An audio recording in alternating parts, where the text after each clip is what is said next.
would recognize from books or something? Oh, yes. Yeah, we'll see. Yeah. It's not very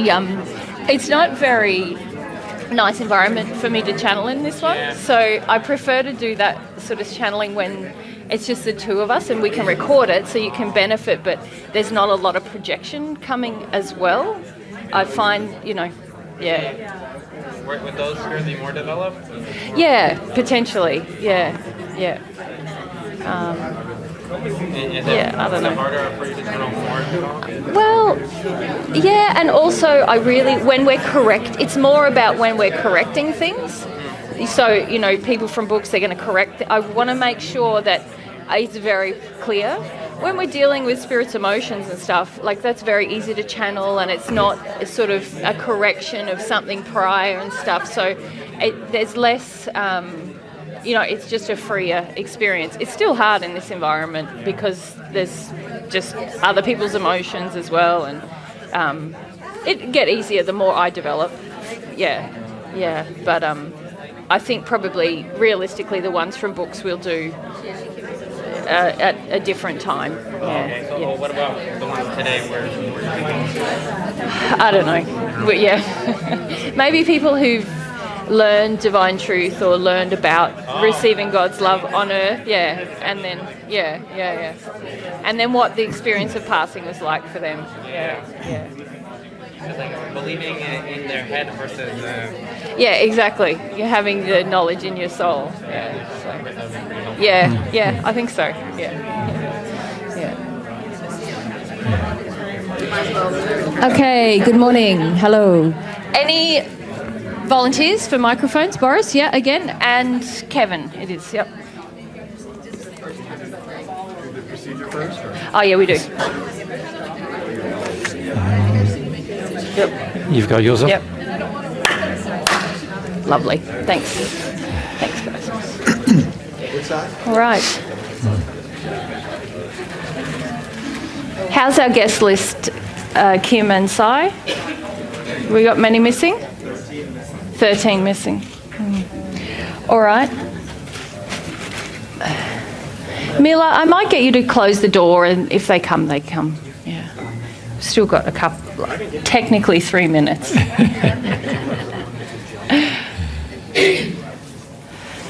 I probably don't need to remind anyone because you probably all live by your phones, but tonight, the clocks will change, yeah. So that means tomorrow, we'll still be here at 11, but it'll be a new 11. Yes, yeah. It means you get an extra hour to sleep, doesn't it? Yeah. All right. We'll just give it another minute or two, but.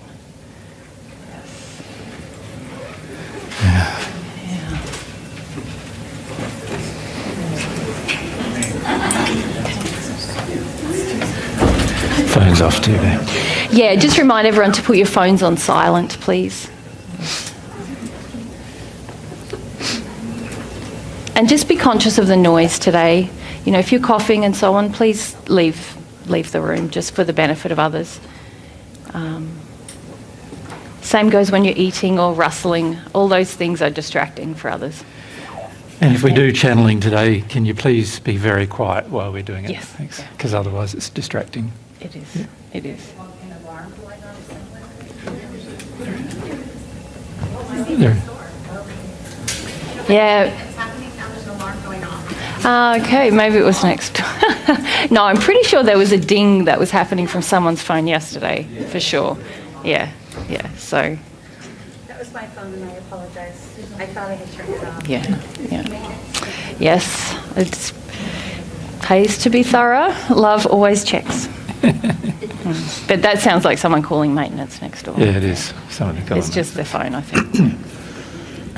Maintenance is next door. It is next door. Right. Yeah.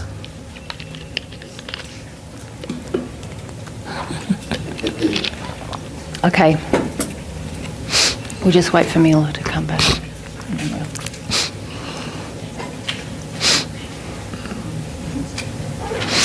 All right. Good morning, everyone. How's everyone doing? Yeah. We're going to start. Yeah. Let's be real. Let's be real. How are we really feeling? Yeah. Yeah. Who did the homework? Yeah, cool. I thought we'd start this morning talking about the homework. So, does anyone feel like they want to share what? Just remind everyone what the question So the was. homework was: if I was more principled or sincere, what changes would I make in my life, especially in relation to the principles of love, truth, humility, faith, and principled action or loving action?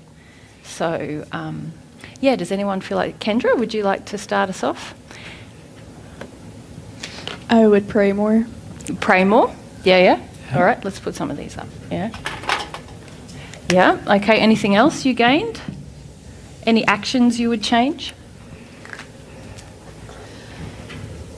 There are a lot of actions I would change. I don't know if I can list them all. I think That's I would. fine. Yeah. I think I would stop a lot of self-judgment because I would know that it's not a real emotion. Yeah, not It's productive. a big one for me. Yeah.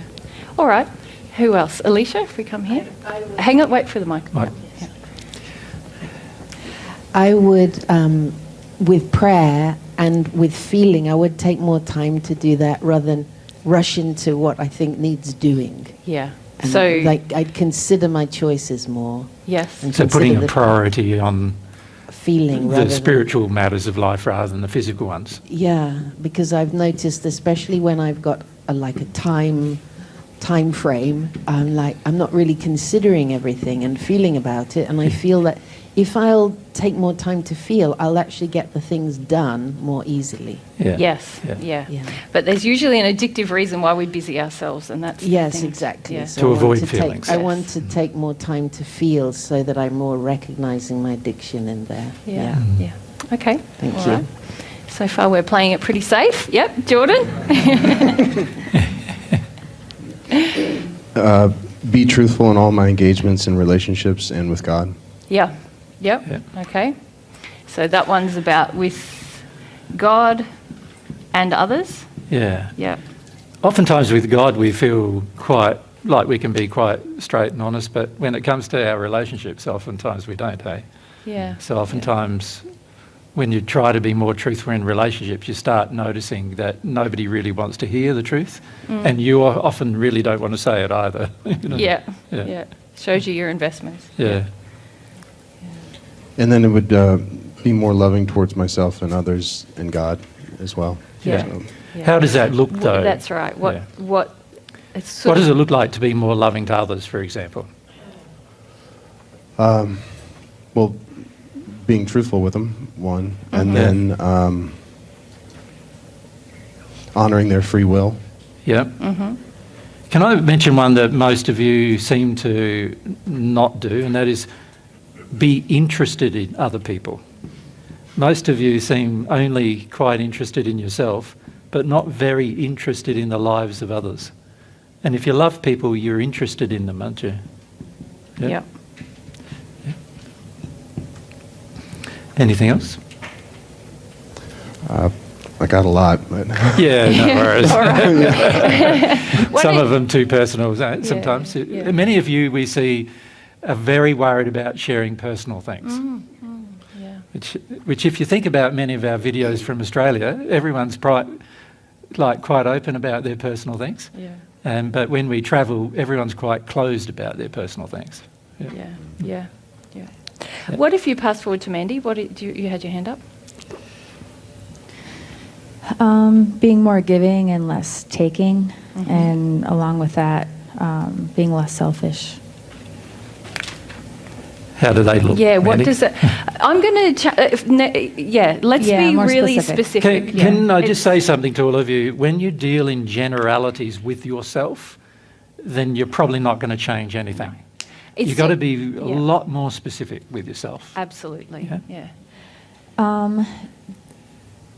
Doing things for myself that I am responsible for doing for myself, and not trying to get somebody else to do it for me. Yeah. Yep. So what would be an example? Well, I have a bunch of stuff out in my yard right now from Yeah. the summer Yeah. for my work. Yeah.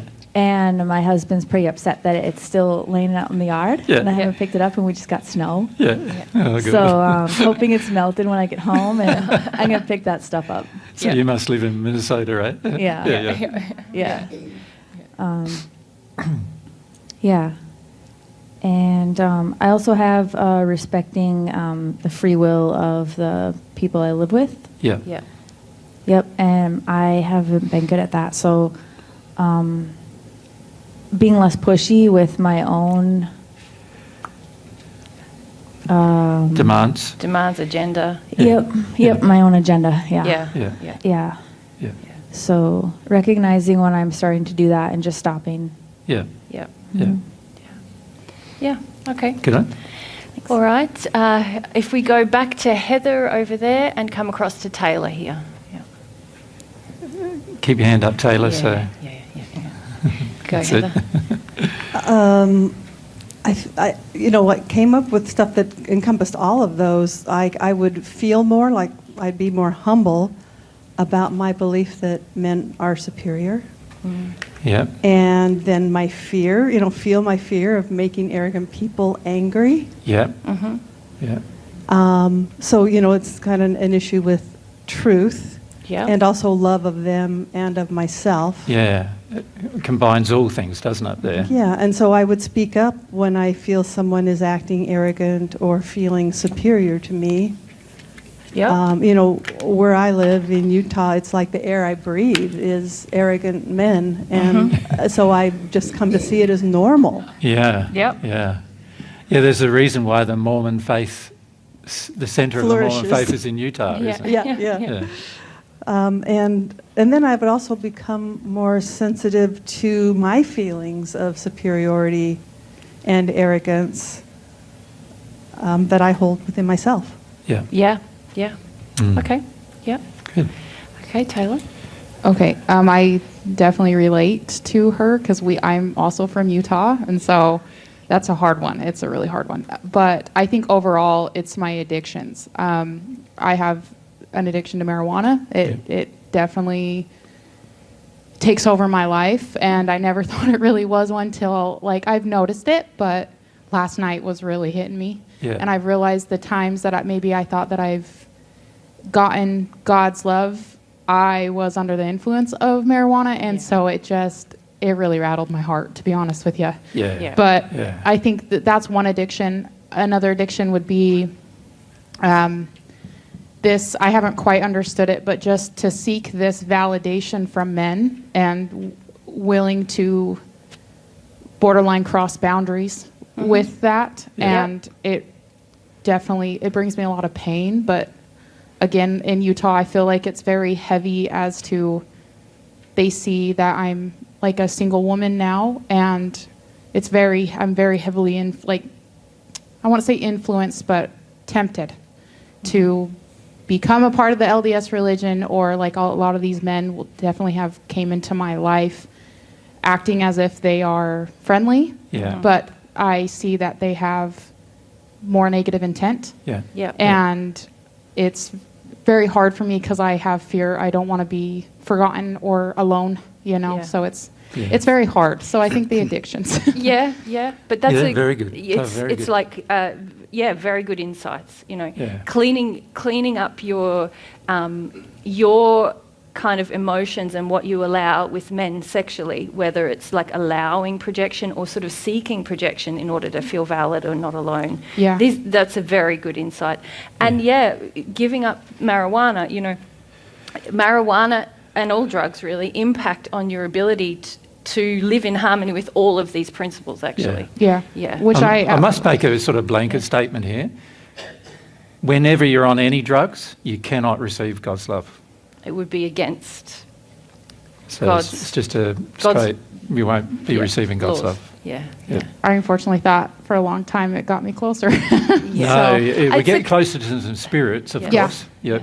Yeah. But not to God. There's many spirits who want people on earth to take drugs because they share in the experience with the person on earth, and it also allows a much stronger bond between the spirit and the person on earth. Which is odd because I found my father deceased, and he had drank himself to a point of being dead, and I felt the spirits come with me the day that I found him. And I'm not a big drinker. I don't drink. Yeah. But, oh, my gosh, the temptation that Yeah. came. So, Yep. yeah, I'm like, okay. Yeah. Thank Yeah. you. Yeah. Yeah, good insights. All right. If we go to Boris and then back here to Lara. Yeah. So I found that I really need to confront some truth about God. Yep. First, that I need to embrace the truth that humility is a choice, not a job. And that God is a friend. Is God a friend? Well, the feelings I got was that he's not an enemy. I agree Yeah. with that. Yeah. But that's not the same as being like a best friend.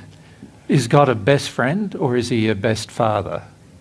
Best father. Yeah. Because your friend is sort of Yeah. on the level with you, and I found I was seeing God as my father, who was Yeah. never kind. Yeah. So I feel the kindness from God, Yeah. which I felt from friends. Which is a lot about releasing the pain and suffering you have about your dad, isn't it? Yeah.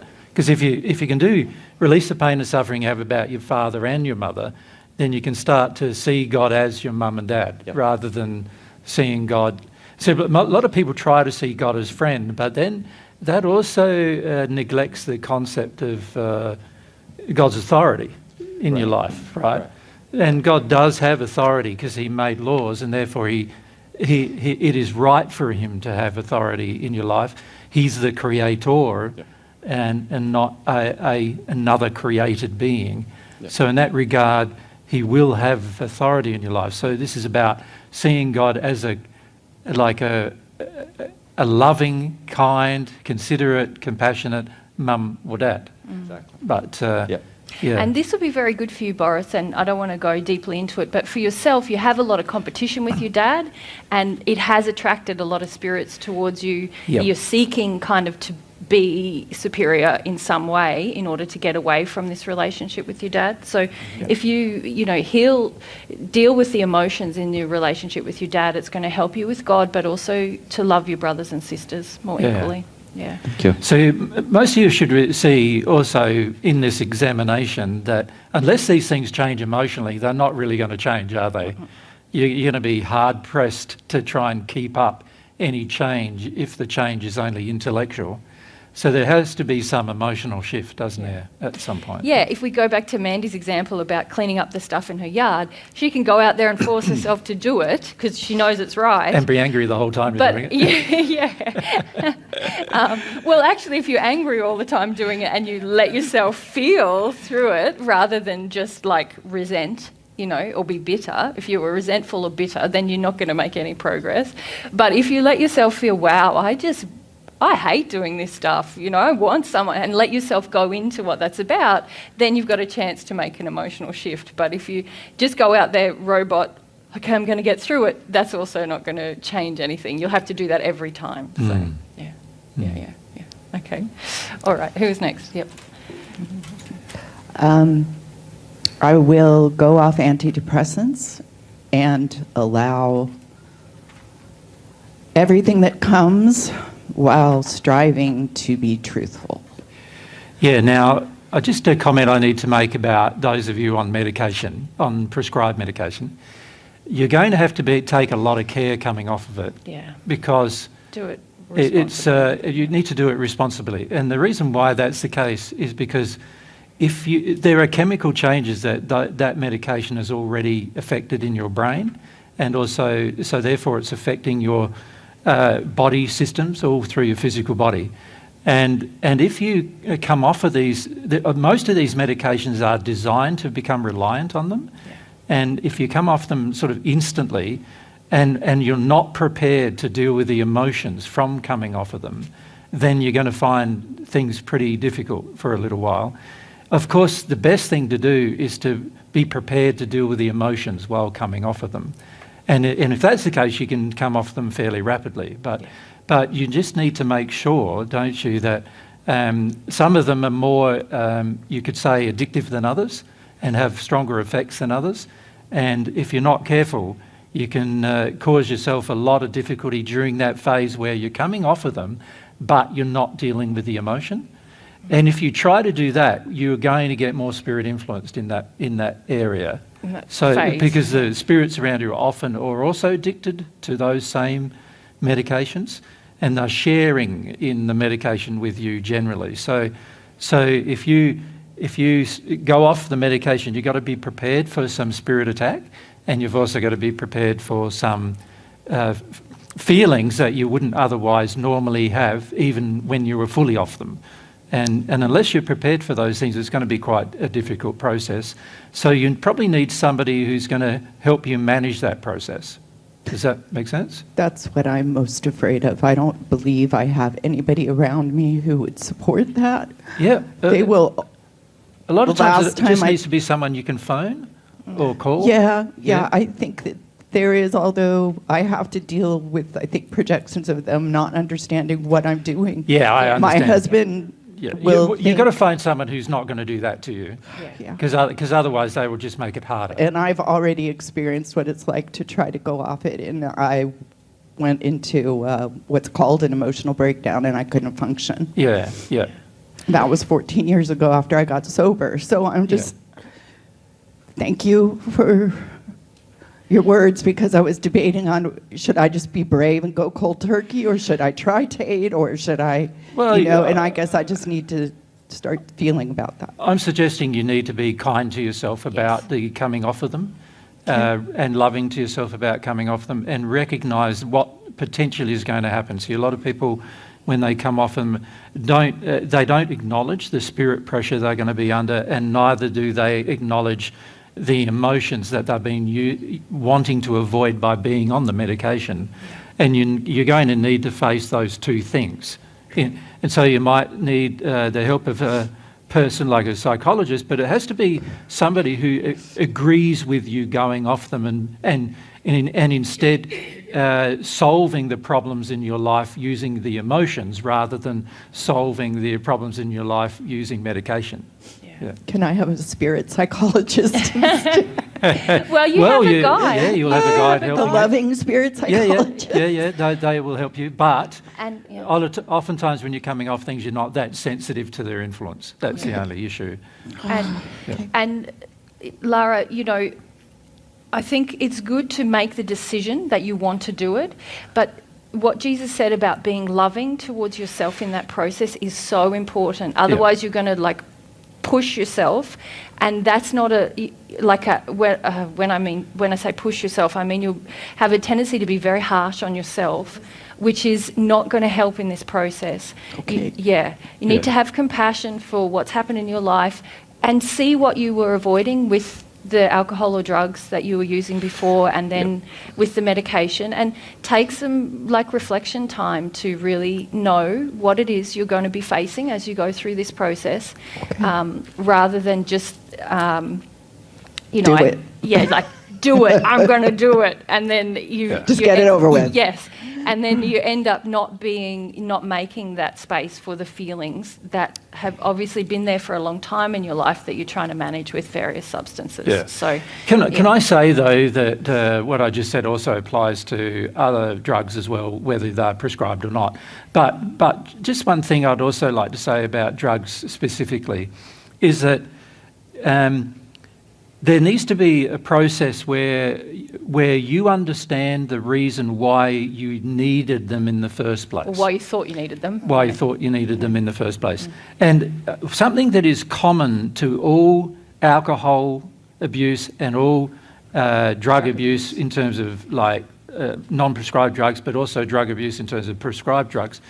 Something that's common to all of these things is the strong desire and the strong spiritual belief that you should not have to feel a painful emotion, that you should be able to get away from feeling a painful emotion. And I learned it from my father. My whole family. Yeah, that's right. And usually this is a childhood thing. And in addition to that, usually there's either oppressive things that occurred in a childhood or the opposite of oppressive. In other words, a complete tolerance of any behaviour in childhood without there being any correction. It'll be one of those two things.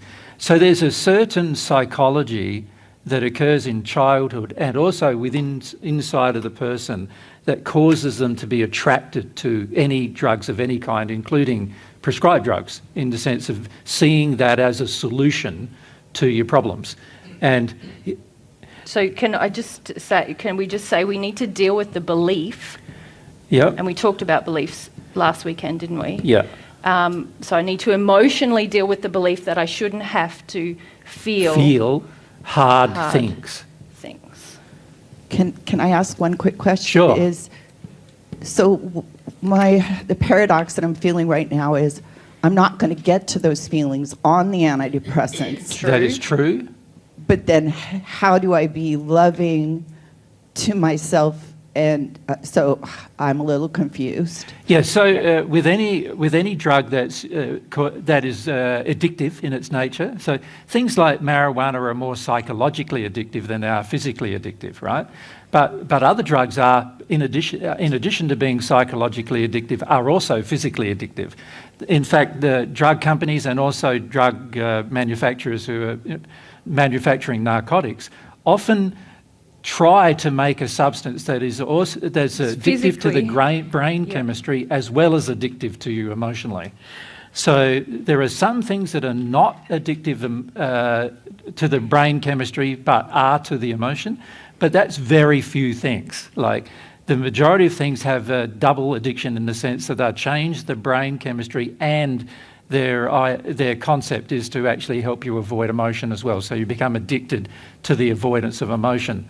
And so that's the purpose of the drug. And if for many people who are taking drugs, they've had a history of either alcohol abuse or softer drugs leading to harder drugs and so forth. And the reason why that is because there's a ramp up also of spirit influence in the drug taking. And when there's a ramp up of spirit influence, the net result is the drug has less effect in its current dose, and so you end up taking a higher dose, right? And so this is a common thing that occurs with all drugs as well, where you might start off with quite low doses, only to find in a short period of time that those doses are not as effective as the first time you started it was, and so people start increasing their doses. And the main reason why this occurs is because there's spirit sharing in the effect of the drug, and therefore it's not all actually affecting you anymore, it's also affecting the spirits with you. So the problem with any drug taking of any kind, including drugs that are prescribed generally, is that not only do you have your own emotional avoidance, which is the main reason why you wanted to take the drug in the first place, or you felt you needed to in the first place, but there's also the spirits with you wanting you to continue the behaviour once it begins. And this is why also many people who make the decision to come off drugs go through a psychotic period because they are not aware that the spirits are trying to influence them one way or another through messages being given to the mind of the person.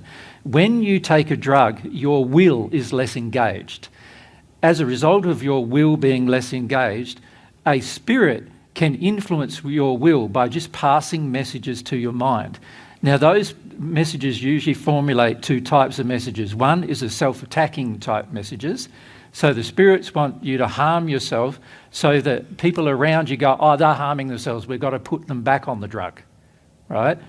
And so the spirits want that to occur. They know that in society, the average response to a person who goes, I'm not saying dealing with their emotions, but actually who goes into a state of almost completely spirit overcloaked state, which is what really psychosis is. Anybody who sees that generally says, right, we've got to medicate them, and they whack them back on medication. And that's why during that phase when you start coming off, the spirits want you to go back on. And if you don't go back on, they put more pressure until the point you give up on just dealing with their pressure. And then once that occurs, you will enter a state where you try to get out of your own body, and they then can do things to your body, and which means now you're in a psychotic state, and now anyone around you is just going to say, let's put them back on the drug. Does that make sense? and get them back onto that sort of program if it's a prescribed medication. If it's not a prescribed medication, it's a very similar thing that generally happens. You just need to go back to the drug and all that will disappear. And to some extent that is true, because that's what the spirits want you to do, So maybe I just... Well, yeah, so what are you going to do?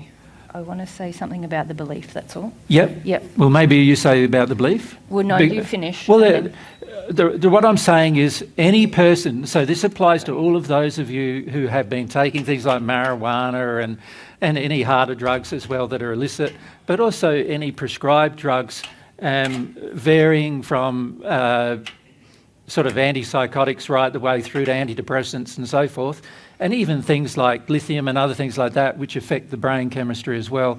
You could even say processed foods in this point as well. Processed foods, coffee, Yeah. because coffee is a huge drug. Coming off of tea, coffee is going to, particularly if it's got caffeine. So coming off these caffeine drinks, even these fizzy soda energy drinks that are full of caffeine, they are purposefully addictive.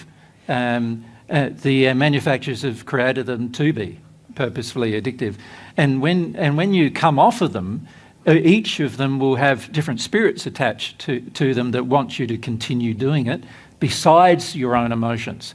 And so you're going to have to learn how to deal with your own emotions and deal with the fact that you're getting spirit attacked. Yeah. Right? Now, a lot of people think they're going to be able to deal with their own emotions, but then when they get spirit attacked, they're not prepared for that. Right? Now, like Mary and I are under spirit attack every day by millions of spirits, so we're quite used to getting spirit attacked. But the average person is not used to it, and not used to the methods they employ, which are a lot to do with getting in your head and giving you messages in your head. So one of the things you're going to have to learn to do is not respond to the messages that are in your head. So if we draw it, like here's Lara coming off antidepressants. Whatever substance. So there's two things I'm going to have to do, isn't there? I'm going to have to deal with the belief I shouldn't have to feel hard things. Yep. Because that's been the attractive feeling that causes a person to be attracted to that substance. And make it easier. To make it easier to cope with life, yeah. Life should be easier. Life should be easier. You shouldn't have to feel hard feelings. And usually that means in childhood you have had some hard feelings that you don't want to feel. Right? Yeah, to whatever degree, Yeah. And so... And you can also get psychological help to deal with these things, can't you? Yes. Yep. But going into this process, I would focus very firmly on the fact that, look, this is going to be my block to actually releasing the sadness or the pain of my past. My pain will come out naturally. It will be released from me once I deal with this belief. So I would go into this process, I would pray about it, I would know, okay, this is going to be hard until I release that belief, but I know what I have to release. It's this. And then my pain will flow. And then the other thing that Jesus is talking about is that there's going to be attack. And the belief that you should be able to avoid attack is the false belief you need to deal with. Yeah. And what did I do to deserve this? Yes, a lot of times you didn't do anything to deserve it, right? Yeah. And the average person, particularly if you've been attacked in childhood, you start believing it was because of your fault somehow, and that is something you're going to have to address. That's a false belief as well. It's not your fault that you got attacked in childhood. It's that was the bad behaviour and the unloving behaviour of others who did that. So it's not actually your fault, and so you have to work through that emotionally. Stop blaming yourself for it. And start to see that there are some people who just want to hurt children, and they do, and unfortunately some of you have grown up with them, as parents, some of the people who want to hurt children. Yeah. And so in this one here, you can also pray for God's help to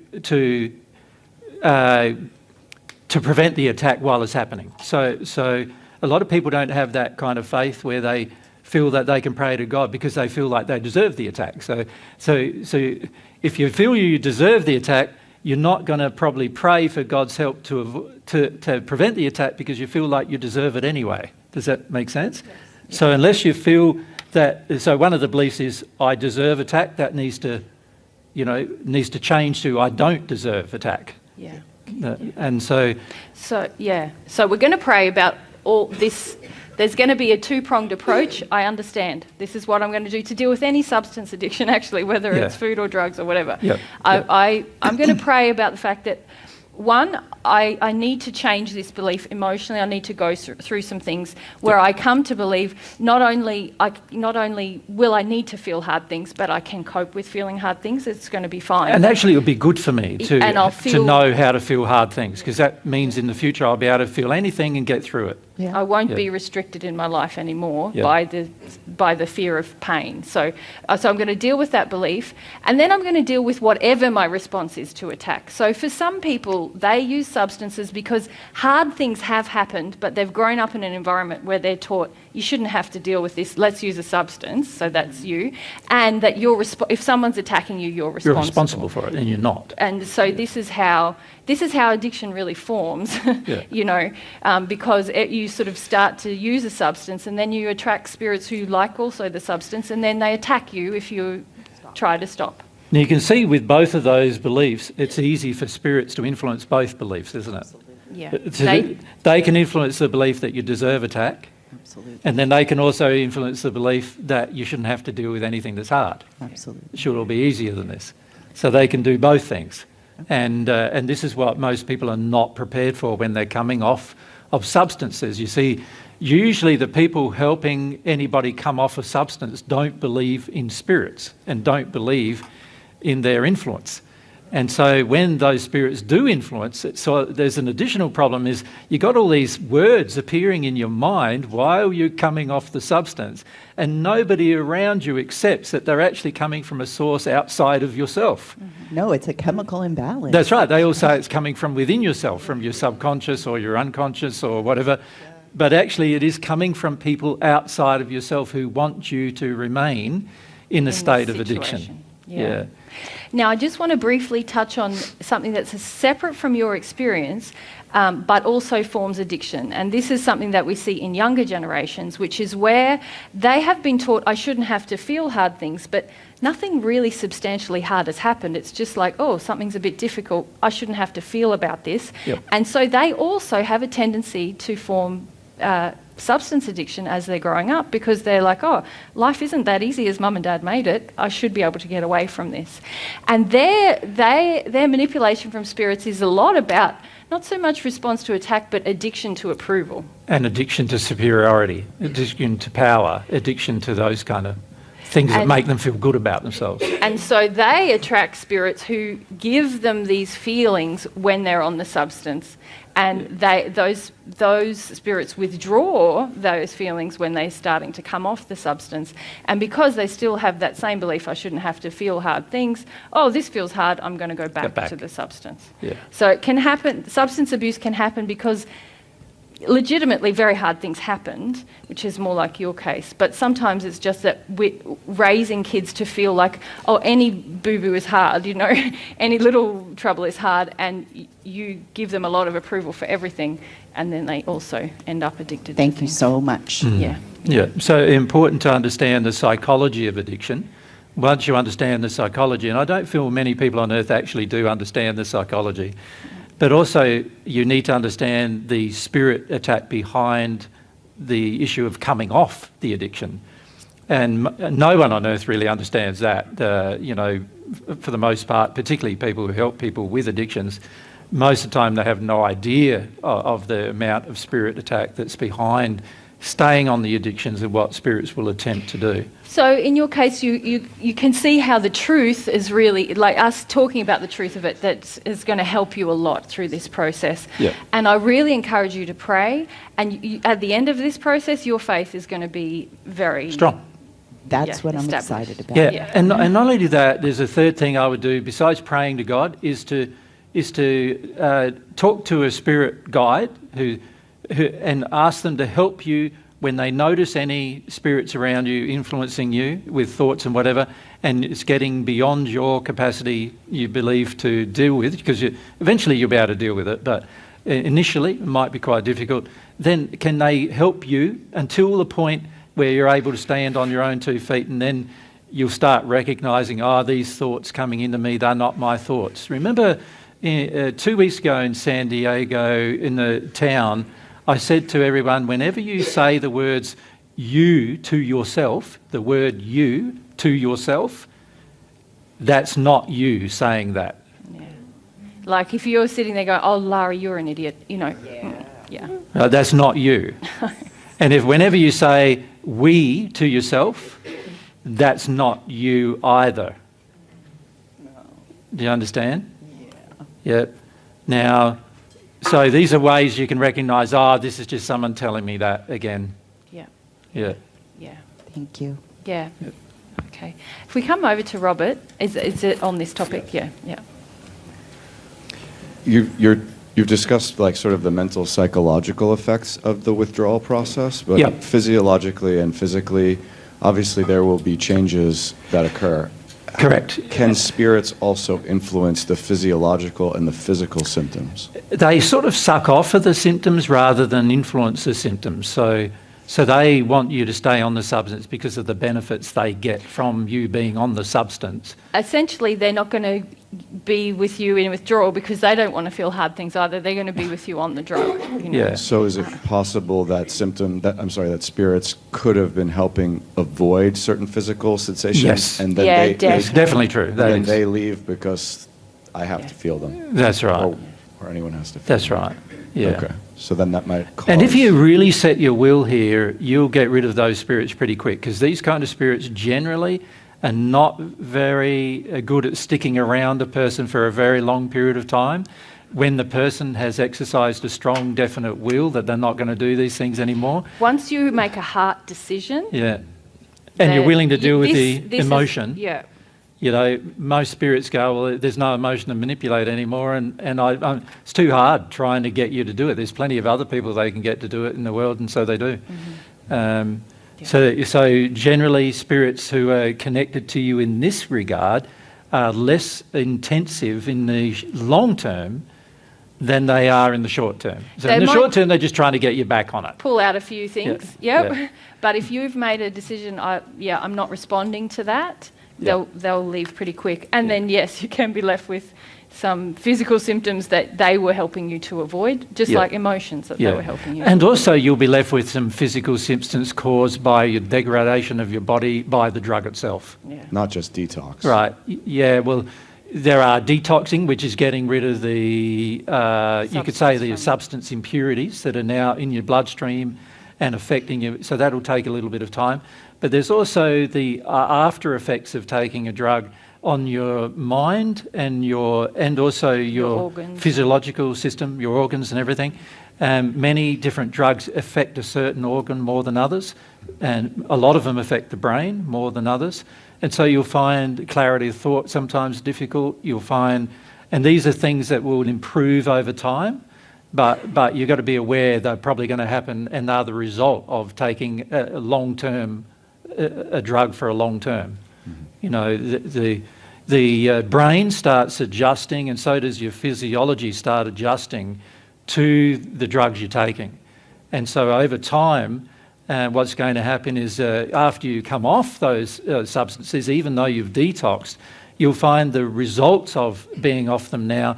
There'll be sometimes sort of thoughts that are sort of fuzzy, hard to get clarity sometimes, because there's a brain chemistry that needs to now fix itself, which takes a bit of time. The brain is one of the fastest things to adjust.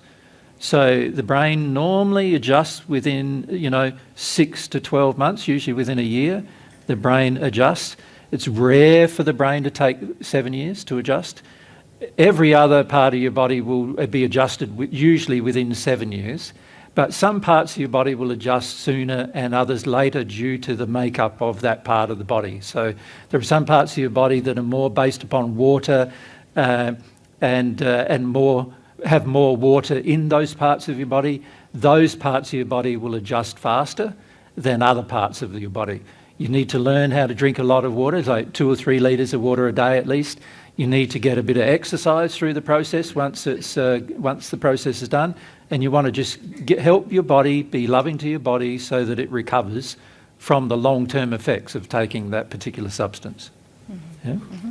Okay. All right. Are we going back to homework? Well, let's. Is there anything any more on about this that topic? subject? Yeah, Because so if we I go know a back few of you have taken drugs and all these other things. If we go to Matt over here and Robert over here, Yeah. please. Yeah. Hi, thank you. I'm kind of in a unique situation. Well, not unique, maybe. I'm an administrator at an assisted living, and we take Medicaid folks, so we try to get folks out of the shelters and into an environment where they can actually function. Yep. And we do, there are some folks under our care that require certain medications for diabetes and Parkinson's and stuff like that, right? Yep. Let's separate some of these things, can we? Because diabetes is an interesting problem too. Usually it's very heavily spirit influenced diabetes, and frequently can be actually completely cured without the need of taking medication at all. When it comes to something like Parkinson's, where you've got a degradation of brain chemistry and brain... It doesn't matter the cause. Yeah. It's just different. A different cause, then of course that's a lot about the brain function and what's happening to the brain function as to why that's happening. And there is a lot involved in diet in that as well. And this is something that a lot of Western civilization, shall we say, is not very interested in the actual causes of many of these so-called diseases. And many of them are not what I would classify as a disease, but rather as a problem with regard to either the emotional state of the individual, the physical habits, the physical driven by habits the of the emotional individual, state, driven by the emotional state of the individual. Now, under certain circumstances, and some of the only ones I can think of are when the person has an intellectual disability. These kind of things then become very difficult to resolve using what I would classify as changes of behaviour or habit. When a person has an intellectual disability, they don't have as much cognitive function and reasoning function, and so it makes it more difficult. But when a person has clarity of reasoning, a lot of these things that we say are diseases that people take medication for are actually not diseases, but rather diseases of the body, but rather diseases of the emotion, like they're due to emotion and spirit influence, many of them. And so, and in the 1900s, it was quite, when I say 1900, I mean the 19th century, the late 1800s, it was well known that many of people's problems were related to spirit attachments. But during the 20th century, so from the time of during the years of the 1900s to now, there's been a constant eroding of any investigation or any research into the effects of spirits and the effects of diet and other things on disease, because pharmaceutical companies have been driving the need to just have a pill, more medication, and so there's not a lot of definite research that's going on with regard to spirit influence or with regard to even habits, in terms of what you eat, what you drink, and the things you should stay away from if you want to be healthy. And because of that, we end up with this sort of world now where a lot of people are now highly reliant on medication. I think in your country, I think 40% of people take antidepressants. Around about that, I think, is the figure. That's a lot. It's an incredible amount when you think about what's actually happening to the brain, but also what's happening to the spirit influence in that and what that encourages. So if you're running a program, obviously you've got governmental assistance to run these programs. Obviously there's laws involved in running these programs. But I would also encourage things like, let's do some research about particular people who have this disease or that disease. Are there things that can improve their welfare without us having to use more drugs to solve their problems? What was your question going to be? If it's in regards to the homework last night, like to make the immediate change now, like I feel like I'm walking away from a bunch of people that, especially like the IDD folks, the intellectual disability folks, that... Why would you walk away from I wouldn't them? walk away from it. Why I would you can't. walk away? What are you saying? Well, supporting anything like drug related, like if people are relying on certain drugs to trigger dopamine so that way they can function like the Parkinson's drug, like carbidopa. I wouldn't, like, if I don't support it and it's not in line with God's principles, right? To give the drug, you mean? To give the drug to them, like finding another solution. I suppose I could do that while I'm in this field, but I'm also not like a doctor. And we, like you mentioned earlier, we rely completely on physicians. We're like, we're just the little elves, and the doctor is Santa, right? So, So I would try to find some doctors who are willing to do this research, and it requires effort. And to love people requires effort, to be frank. Like when I say effort, a lot of people have been very unloved, and the reason why people go towards medication generally is because it requires less effort. So basically, fundamentally, the reason why people are suggesting these things to people who have unfortunate circumstances is for the large part because it requires in the part of the people helping them less effort. And so, to do things in a loving way is going to require more effort. And the average person doesn't feel they have the energy to put that kind of effort in. But that requires getting a team of people together who are all on the same page and also all understand the problems associated with whatever their industry is, and then also all understand too what the influences are, not just physical influences, but emotional ones and spiritual influences. And then once they educate themselves, they can do a lot of good for all of these people who are in unfortunate circumstances. So, we have a lot of friends who are working in the same kind of field as yourself, and they are. It's interesting because they are attempting through their interactions with the people they're working with, and also through the medical profession, they're attempting to have new research, and they're attempting to influence people down another road and just see where that takes them, and do experiments. And when I say not on people, I'm saying, do experiments with diet and whether that improves things and so forth. Things that are not potentially have a dangerous outcome experimentally, but things that are actually just logical to apply. And in the end result, they find that the people who really want to change their life feel very attracted to doing these things, whatever problem they face. And that means then there can be an improvement of the situation. So you're not prescribing the medication, you're not a doctor prescribing these medications, you are dealing with the people that have got the results of them. And it's a complex situation that these people are in as well, isn't it? It's not someone who's got a regular home and a regular job who's just taking some medication. There's a complex set of social and emotional and physical issues going on. And spirit issues going on. Yes. Frequently. As you probably know, you often see the person influenced, right? And you often see this, we see it in children and adults many times. It's quite obvious what's going on in many cases. It's just that the average person in the scientific or medical community doesn't want to accept what's going on because of their belief systems, because they don't believe in an afterlife, and they don't believe in spirits, and they don't believe in God, and they don't believe in, emotions, dealing with emotions either.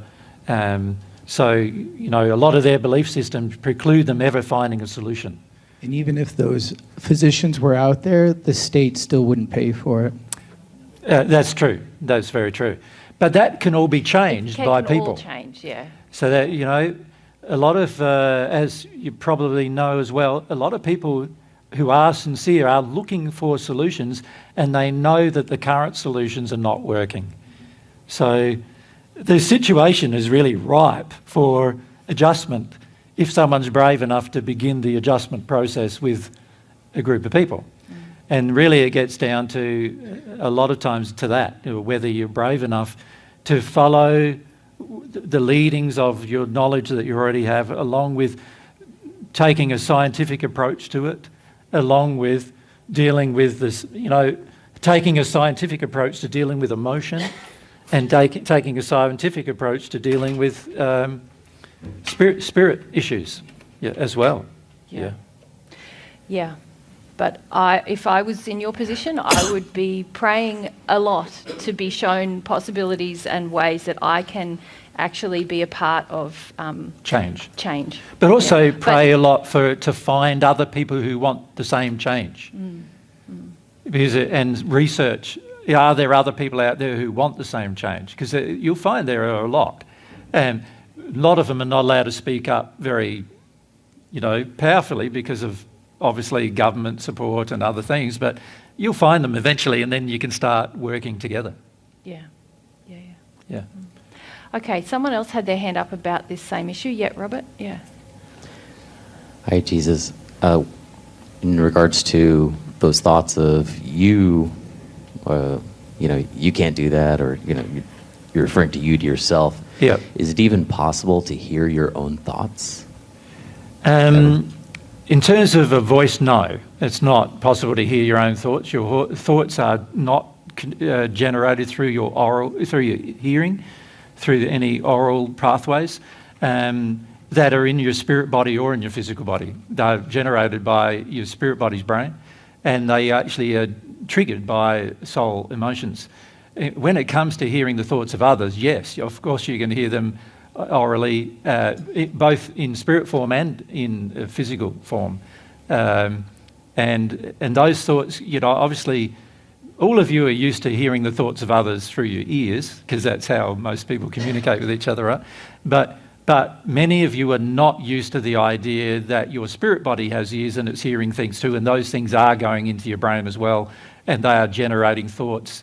You know, those thoughts are being expressed to you from other people. So, yeah, it's about understanding how the human is made, as to how these thoughts originate, how they enter you. They enter by choice, by your choice, your openness to receive them. And so what actually happens is there is a thought. When a person expresses a thought, whether it's verbally or just a thought, the thought is a thought package, and a package of thought goes to the other person who they're expressing the thought to or about. And it goes to them, and the other person has the choice to receive that package or not, right? But the majority of people on earth are taught that you've got to listen to everything. You've got to, you know, assess everything. You've got to be afraid of everything. So you've got to know everything that's going on around you. And these kind of belief systems cause you to accept every thought, and almost accept every thought as if it's your own, right? Which is not what, you know, the intent is. The intent is that you would be educated at a young age to determine the difference between your own thoughts and somebody else's, and your own feelings and somebody else's. Okay. Yeah, your own, maybe 3 years ago, I thought to myself, it shouldn't be possible that I can hear my own thought. And, you know, one day, like, I don't have racing thoughts, but like 2 years ago, I was having all these racing thoughts. Sorry. And I was just like, will you all just shut the hell up? Yeah. And like, it was almost like I couldn't, I literally screamed this out loud. Yeah. And I was like, that felt good. And I was like, where'd those thoughts go? But well, yeah, it went to some spirits who were bothering you, obviously. yeah, a lot of them. And they, for a moment they paused and did shut the hell up.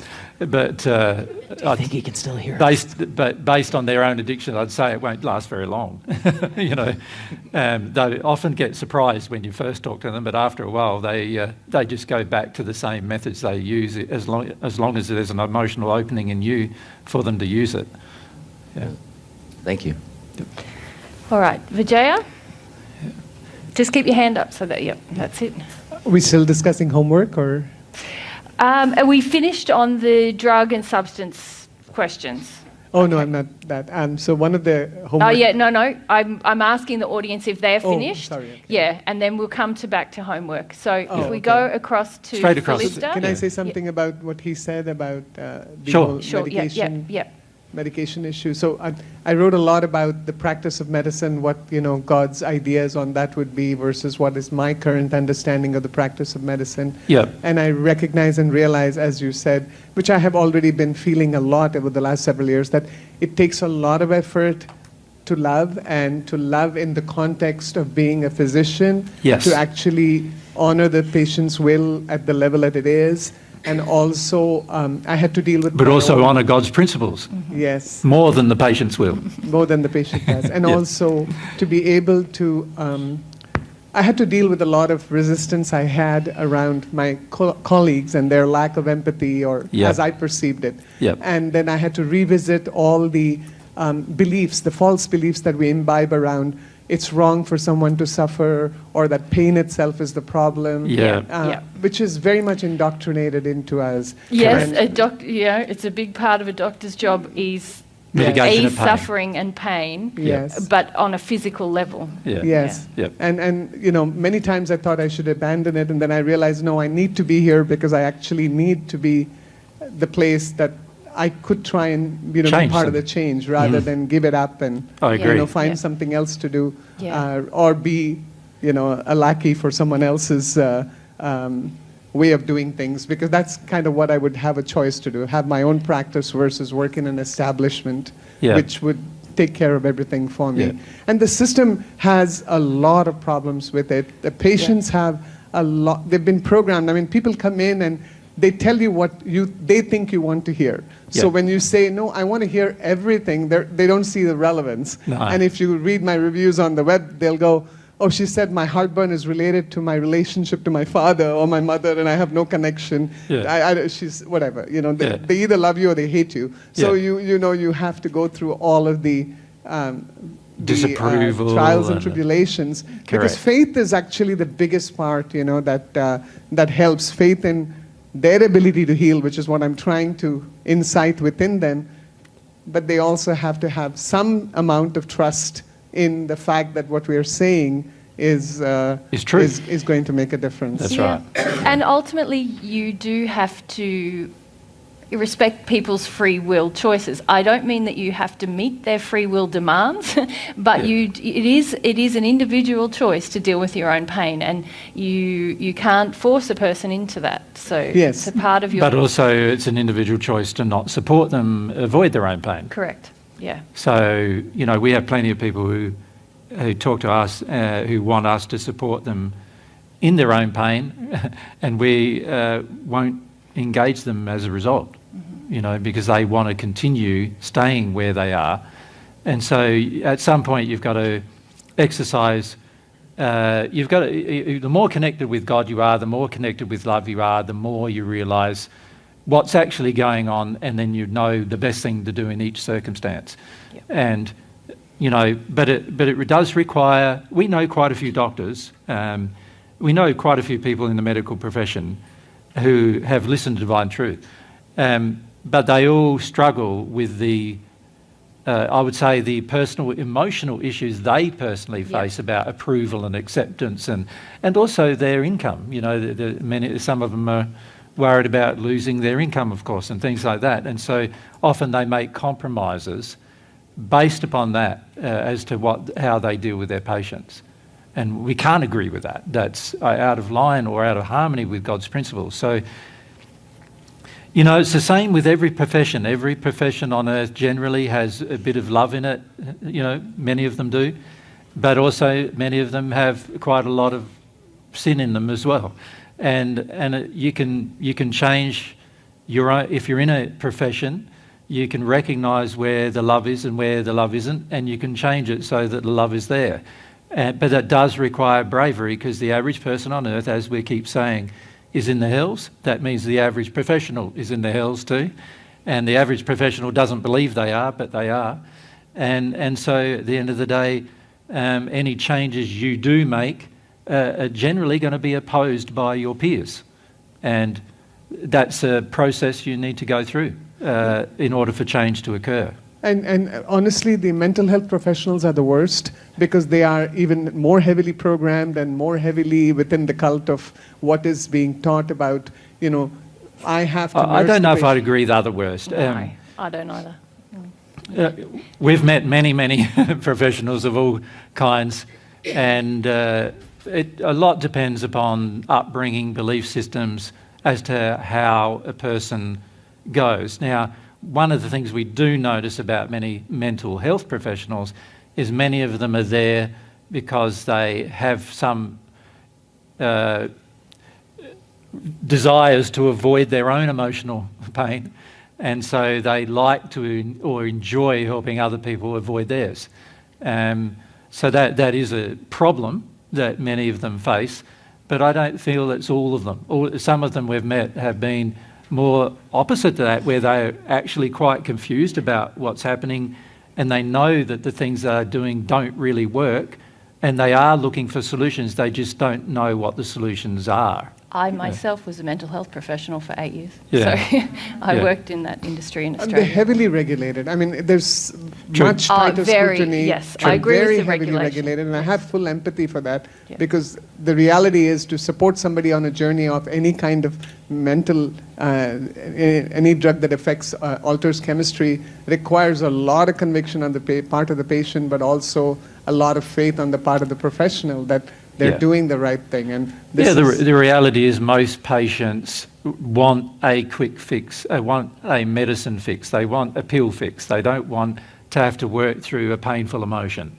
And that is the reality, and that's why medical professionals are often called to give them that emotion, and that's also why drug companies manufacture them, because they know the average people would rather take a pill than deal with something more deeply than that. I mean, we could talk a lot about this, but I feel like it's a cyclical issue as well. The medical profession in the West is very patriarchal. It's very much involved in telling people what they...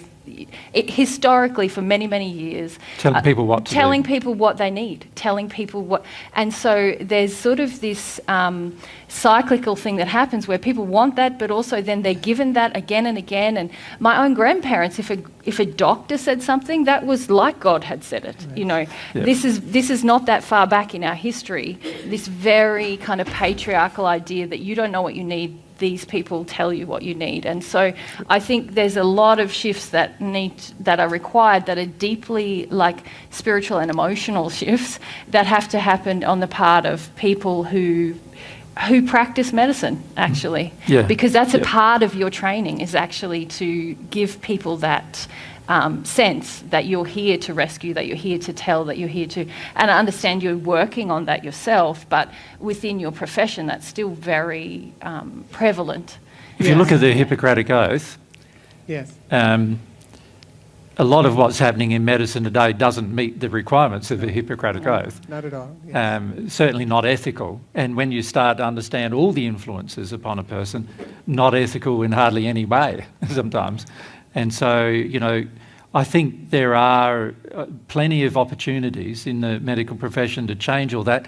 And even if somebody does say, oh, you're not doing the right thing, you say, well, no, I'm abiding by the Hippocratic Oath that I've made a commitment to, you know what I mean? And in this way and in that way, I'm doing that, And I think there's a lot of ways for things to change in the industry, but I think we don't need to say much more about it, because the real issues are problems with regard to truth, love, humility on the part of the profession, and faith on the part of the profession and the person, that God created you with the ability to deal with everything, and to feel any emotion.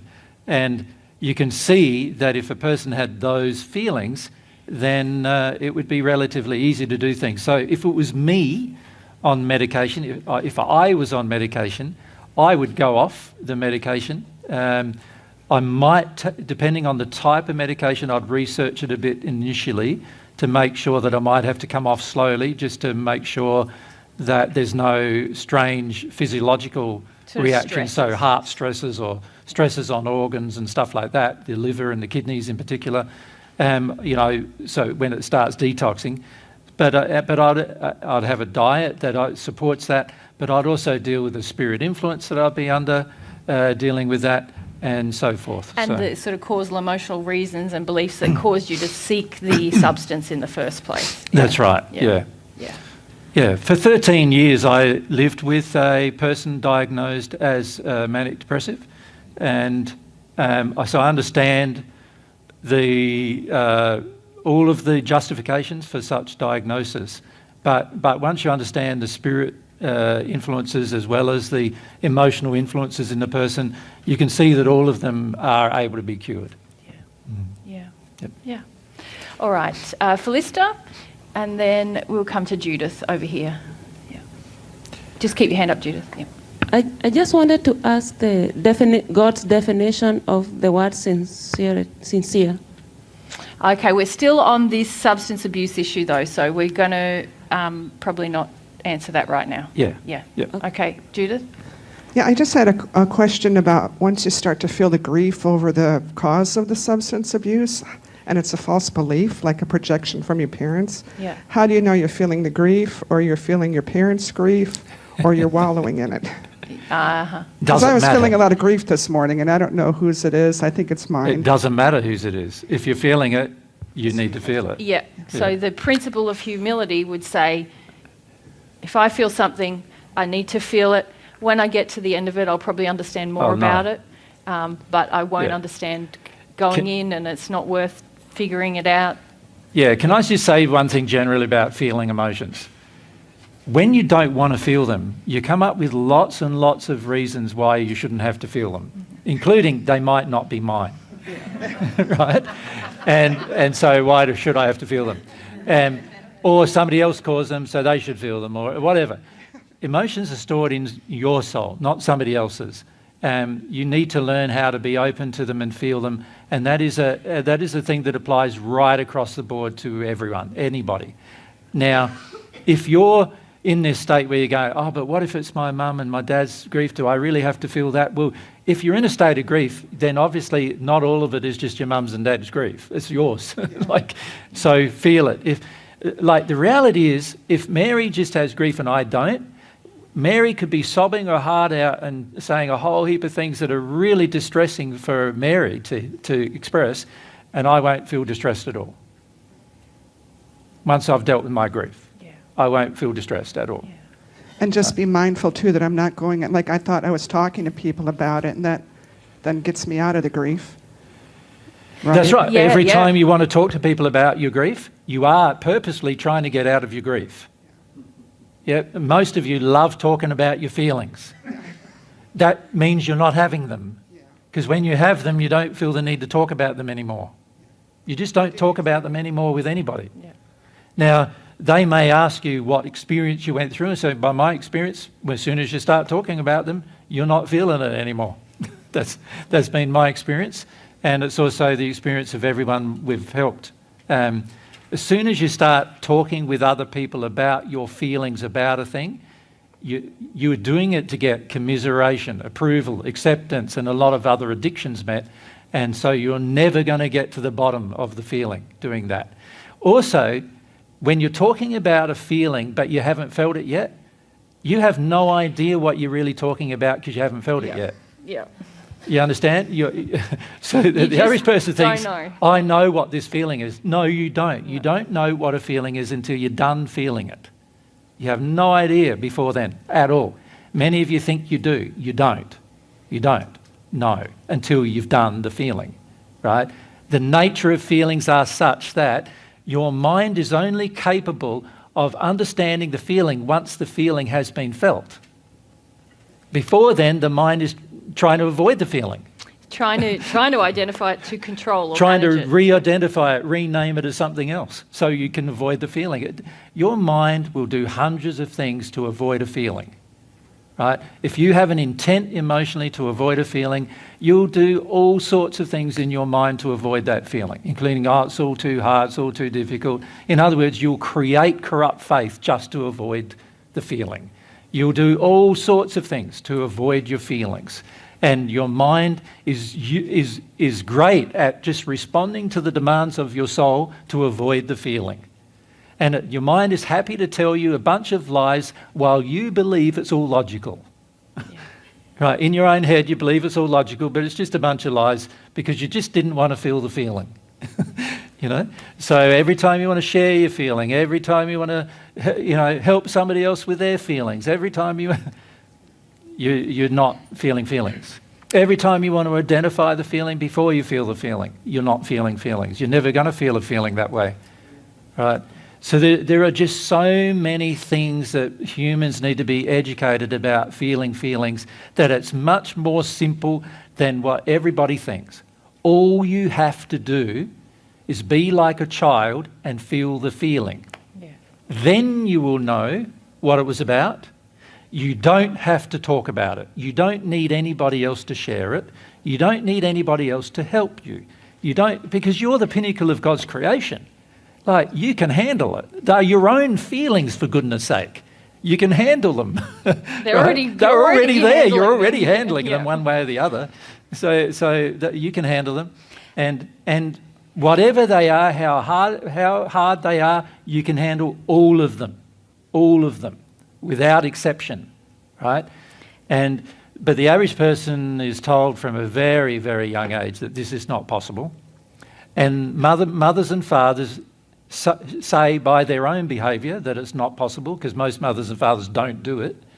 And so most of you end up growing up in this really weak state which says to yourself, I can't handle it, I can't handle it, I have to know it beforehand, I have to control it, I have to do all of these other things in order to have a feeling. I need some help, I need some medication, I need whatever. You know, and this is all due to a lack of education about how you've been designed in your soul to handle feelings. Yeah. Yep. And it really changes your relationship with God when you understand I can have my feelings. Yep. Because before then, we're really approaching God like we're approaching all the other people we're talking to, of like, oh, could you help me with this feeling? Or can you? And God is never going to participate in that until we learn, no, I can have my feelings. My feelings are in me. So, yeah. You'll only understand your feelings when you're done with them. That's when you understand them. You will not understand them beforehand. Stop trying. You will not understand. You'll guess, and often you will guess wrong, but you won't understand. You will only understand when you're done feeling them. Right? Thank you. All right, Sai and then Naya. Naya, is that so, right? Yep. In relation to the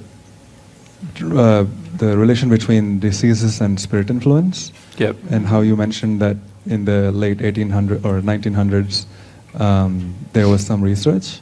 One of the things that I struggle in terms of understanding that is, before Divine Truth, I've watched some mediums do this, and people who go to mediums have this general feeling that, oh, if a medium can connect to my ancestor and share this one thing that only we two know, that emphatically proves to me that the medium is doing the right thing or connecting to the right spirit, and I can trust the medium.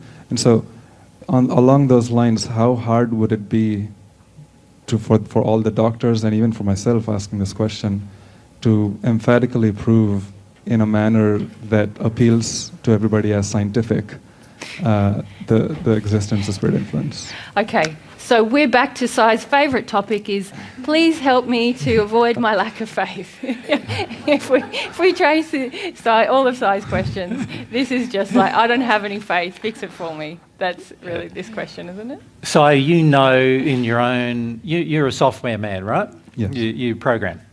you know that when you understand a programming language, you have to firstly learn it, don't you? You have to learn the language. And then when you learn the language, you know what the language is capable of doing.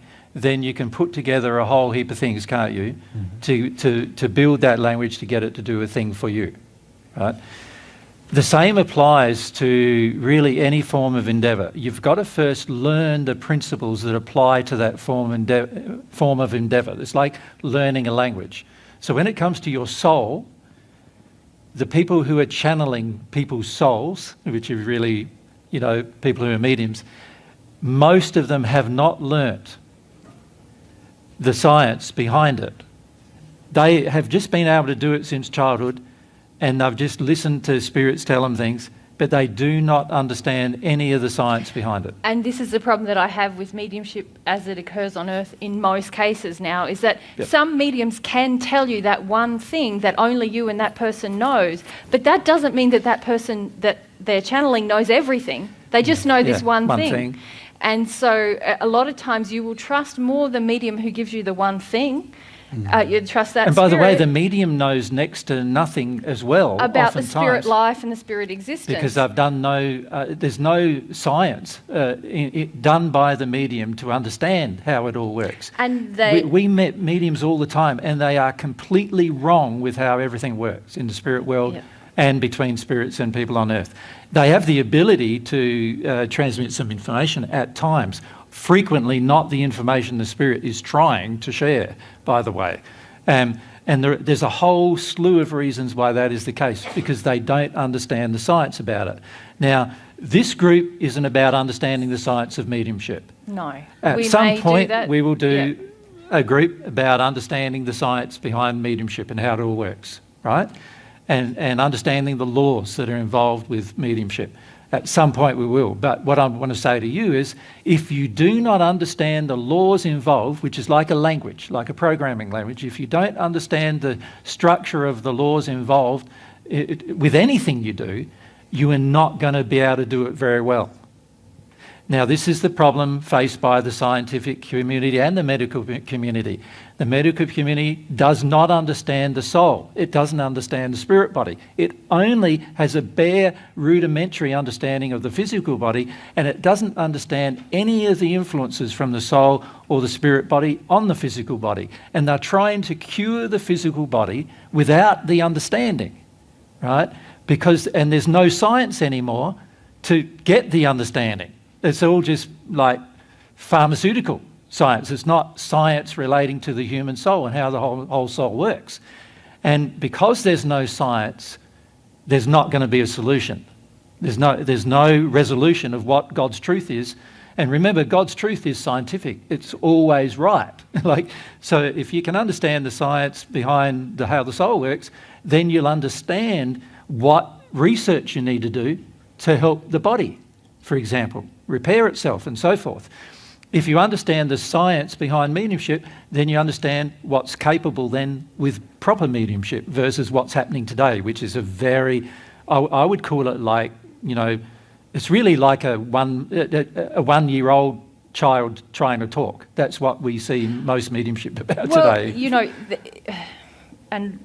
We could go into a whole discussion about mediumship here, but, a lot of people have so little faith on Earth that just the proof that life exists, that life continues after the passing of the physical body, that is all people are really interested in, and that's like wowing for them. Yeah. And for us, that's nothing. That's let's that's the get baby on to talking. Get on to the important matters of what is that life like, and how does this life on Earth affect that life, and those things. Yeah. And so. Yeah. I think what I was saying, the principle that I just talked about getting the science behind things, it's a very important thing. What we're trying to do is we're trying to teach you the science behind love, behind faith, behind truth, behind humility. That's what we're really trying to teach you. God's truth, the science behind how that all works. Not the mathematics yet, because you're not going to handle the mathematics. Right? We can just talk about the rudimentary science involved in that. And if we can talk about the rudimentary principles involved in other things, such as, curing the human body, such as spirit discussions and all those other things too. At some point, we want to do that.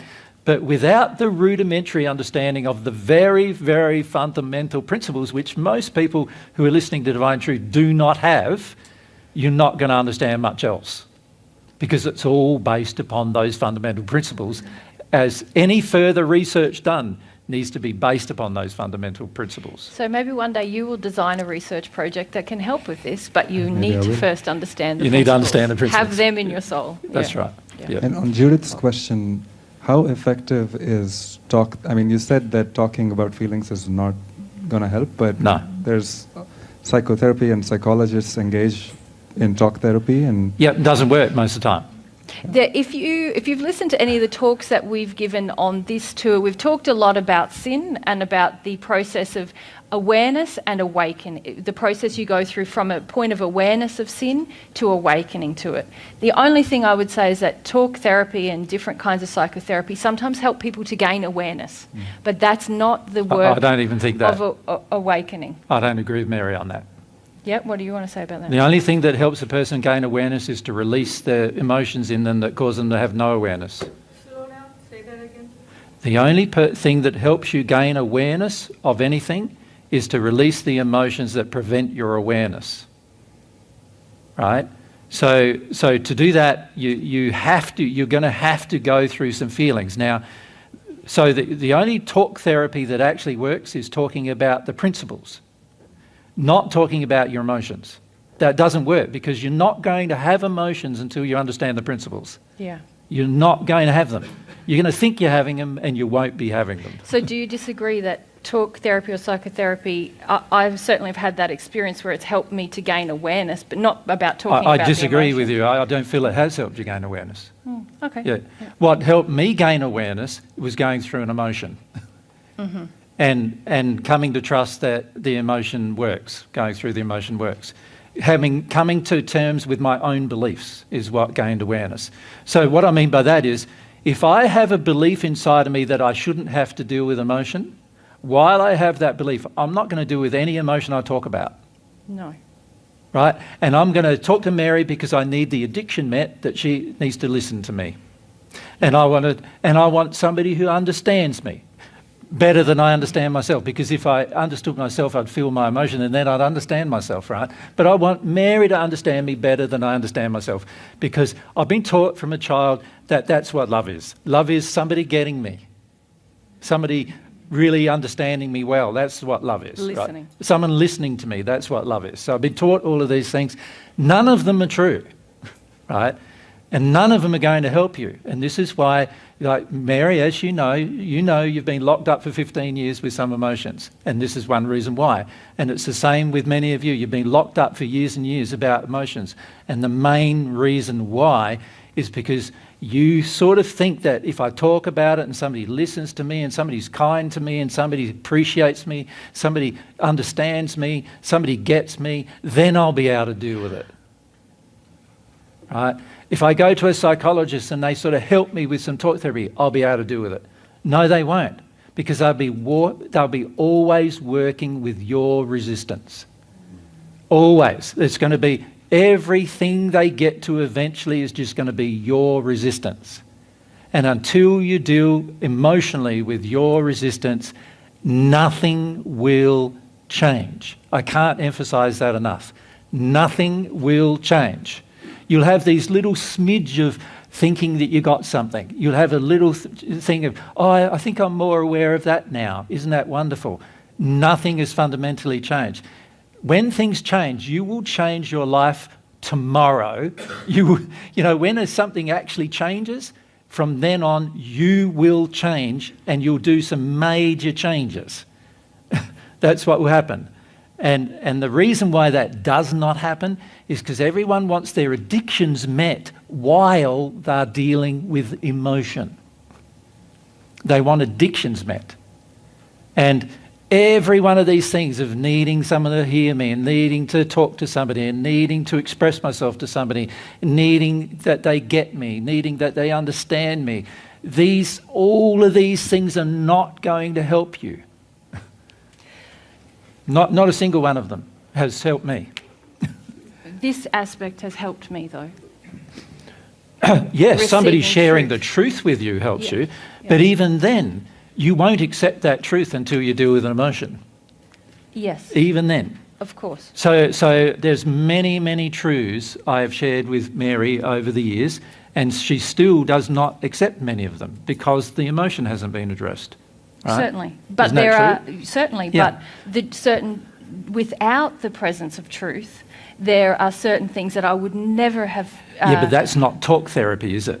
See, talk therapy is where you listen to somebody and you talk to them. You listen to somebody, you talk to them. That's how you define it. No, yeah. that's not. That's not the sharing of the truth. The sharing of truth is I tell you the truth and that's it. Yeah. Well, that's the thing that's. And I helped don't me. care about one way or the other whether you hear me or accept it or not. That's what the sharing of truth is. Yeah. The sharing of truth is just somebody telling you the truth and just letting it settle with you. You've got to ponder about it. It's your responsibility to feel it. It's your responsibility to analyse it. It's your responsibility to prove to yourself whether that is a truth or not. Not mine. Yes. Someone sharing love with you will help you. In other words, that they just be loving with you. Someone just being truthful with you will help you. Someone having faith in how things actually work. In other words, being convinced inside themselves, not just faith, like as reality, they know these things work. And if their conviction can help you sometimes, right? But none of that is talk therapy. None of that is, I listen to you. Yeah, sure. Yeah, sure. it's all sharing something with you, not listening to you, right? This is how God is with you. God already knows what you feel, so he doesn't even need to listen to you. He's already heard you. He doesn't need to, you don't need, the reason why you talk to God about your feelings is because you're the one who needs to understand them. God already knows them. You're the one who needs to get them. You understand? So one reason why you might share with God in that regard is that you need to understand them. And sometimes I've sat down and just listened to Mary, giving her the gift of my time, and she's explained to me all of her feelings, right? And not because I need to do that, but because I know she needs to do that so that she can understand them, right? But even then, if you don't feel them as you know, you don't really understand them. No. And so at the end of the day, you can talk and talk until you're blue in the face and you won't understand them, right? You only understand them after you've felt them. Yeah, and I think that me talking at you hasn't helped me that much, except in those areas where truth has been given to me or I've felt love from you in that place. But I think we talk less and less about things. It hasn't helped with the breakthrough of many things. Not at all. The breakthrough is an individual process that only a person themselves can have. Yep. And no amount of anybody talking to me has ever helped me have a breakthrough. And also it diminishes the connection, like it diminishes the education you're trying to receive from God. It's actually trying to get, when you're in that addictive state of needing to talk about yourself and your feelings, you're trying to get something from someone on earth rather than be in that relationship with And God. while you're in an addiction, the purpose of the addiction is to avoid the emotion. Yeah. So it's like, I need Mary, if I need Mary to listen to me and I start talking and say, I want to talk to you about my feelings, I'm already not talking to her about my feelings. I'm in the addiction of needing her to listen to me. So I'm not actually feeling that addiction. I'm in it. I am living in it. And so in the moment that I say I need her to listen to me, I'm actually in my addiction. And when she says, no, I don't want to listen to it, I get all offended. And I'm going, I'm now doubly in my addiction. I'm not only now in the addiction of needing her to listen to me, but now I'm angry with her as well that she didn't, right? And both of those things are not helping me deal with the actual emotion I have. Both of them don't help me. They're just, I'm just going to keep staying in the sin of my emotion in that place until I learn that I don't need Mary to listen to my feelings. I need to have them. I am responsible for them. I can deal with them. I must deal with them if I want to be happy. I need to. So, not Mary. Mary doesn't have to do anything. Like, She doesn't have to listen to me. She doesn't have to acknowledge me. She doesn't have to validate my identity, validate my life. She doesn't have to do anything for me. And the less she does for me, the more likely I am going to probably deal with my feelings. And the more she does for me, depending on, her motivation, but the more she does for me, the more likely, if my motivation is to avoid my feelings, the more likely I'm going to use what she does for me to help me avoid my addictions. All right? And this is where I feel most people are not hearing God's truth. This is God's truth I'm sharing with you. The reason why I've said it quite so firmly is the average person on earth does not understand it at all. All right? But the reason why it needs to be said firmly is because God is trying to teach you to be a completely self-responsible being. A person who knows themselves, knows their own will, understands it, understands their feelings, understands their emotions because they feel them. They don't avoid them, they feel them. They don't use addictions to avoid them, they feel them. This is very important to understand. As anybody who hears divine truth, it is such an important thing to know. And unless you do that, you will not make adjustments. Now, it is fantastic that someone might come along and love you and show an interest in you. That's a gift they give you. It's fantastic when someone comes along and shares some truth with you. That's a gift too. If someone comes along in their humility and their faith and shows you what humility and faith looks like, that's a gift too. But unless you go through your own emotional experience, you won't even understand any of those feelings. Love, truth, faith, or humility. You won't even get them. Right? So the only thing that really works is education. Not talk therapy, not some kind of other therapy. And let's look at the word therapy. It implies that the person helping you knows more than you do. They don't. They know just as least as you do because they've not done these things either, for the most part, right? So no therapy really helps you with the exception of education. So somebody educating you to feel, that would be fantastic. They don't have to listen to you, you have to listen to them in order for them to do that, right? Someone educating you about truth, what the truth is, that's fantastic. You don't have to have any comment because they're telling you what the truth is and you just got to listen and assess, right? Someone who loves you, love is a feeling. So not your addiction getting met, it's a feeling on their part. So if they care about you, share truth with you and so forth, that will help you, but that is education. Education helps you. But it's a different type of education than we have on earth. Education we have on earth is intellectual education. This is soul education. That's what's going to help you. Soul education. Education about how your soul works, how the universe around you responds to how your soul works. That kind of education will help you. Anything else is just you in an addiction trying to get the addiction met one way or the other. Make sense? Yep. Important. If there's anything you take away from this entire weekend, just the last 15 minutes.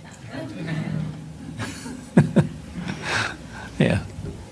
Okay. You've obliterated my question about the therapy industry. My whole family's in therapy. Yep. I'm in marriage therapy. My kids are in therapy. Yeah. But I guess I'm wondering, is there any good purpose in it? You say no talk therapy. I get that. My son was suicidal. Is that not where he goes for that? Because I don't know if Your son needs education, not therapy. He needs to get to the stage where he understands how to deal with his feelings, right? Can the therapy industry change? It could. Greatly. See, and this is where I would like to discuss this with you. I'm not disagreeing with anything you just said. Yep. But what I see is there's a lot of people who lack any self-awareness, anything. Yep. And this is so where... educate them how to have awareness. And this is where truth, I feel like truth is so important Essential. in that process. Yeah. So if we don't call them therapists, like, you know, that industry... Let's look at the history of therapy. Therapy is basically the presumption that they go along for 4 years, get educated in their mind about how to deal with specific problems, because there's manuals that help you deal with these specific problems. And if you follow those manuals dealing with specific problems, then the end result is going to be everybody's going to get cured, or at least cope with their problem. Is that what we're observing?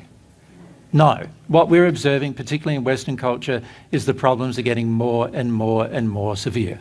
That's what we're observing. So there's a lot of missing information. In other words, there's a lot of missing truth.